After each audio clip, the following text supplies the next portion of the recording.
Hello friends, मी आहे Trupti. Welcome to my channel. आज आम्ही निघालो बरसानाला. दिल्ली ते बरसाना अंतर आहे 150 किलोमीटर जवळजवळ.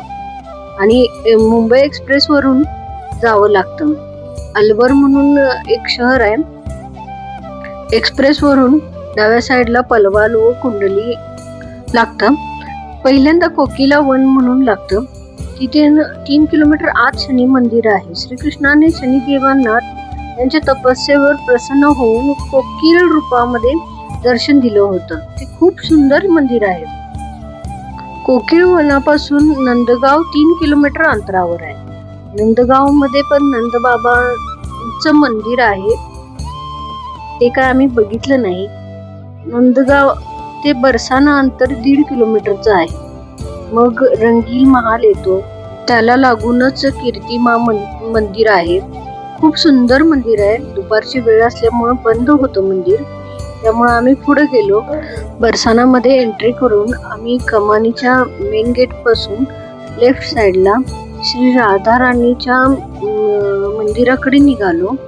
दुपारी 1 ते 4 ह्या दरम्यान मंदिर बंद असतात, त्यामुळं आम्ही निघतानाच वेळाने निघालो होतो. सकाळी लवकर निघायचं होतं, पण धुकं खूप होतं, त्यामुळं रस्ता दिसणार नाही, त्यासाठी आम्ही वेळाने निघालो. कारण समोरचं काहीच दिसत नव्हतं, इतकं धुकं होतं सकाळ.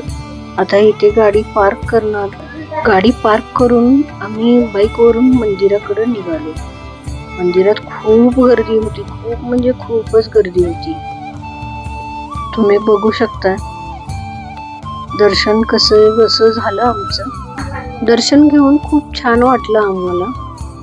त्यानंतर तिथून निघून आम्ही राधाराणीचं मेन जे घर आहे तिकडे गेलो आम्ही.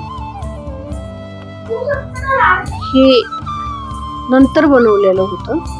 मेन घर ते गावामध्ये आहे, बरसाना गावामध्ये.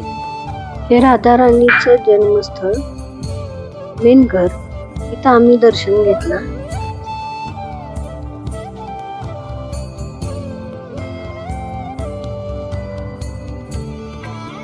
आणि मग आम्ही आलो कीर्ती मंदिरला. तोपर्यंत टायमिंग झालं होतं ओपन व्हायचं. खूप सुंदर, खूप म्हणजे खूप, आणि इतकं सुंदर, मनाला इतकं शांत वाटलं. कीर्ती मंदिर मध्ये कीर्ती मा आणि छोटीशी राधाराणीची मूर्ती आहे.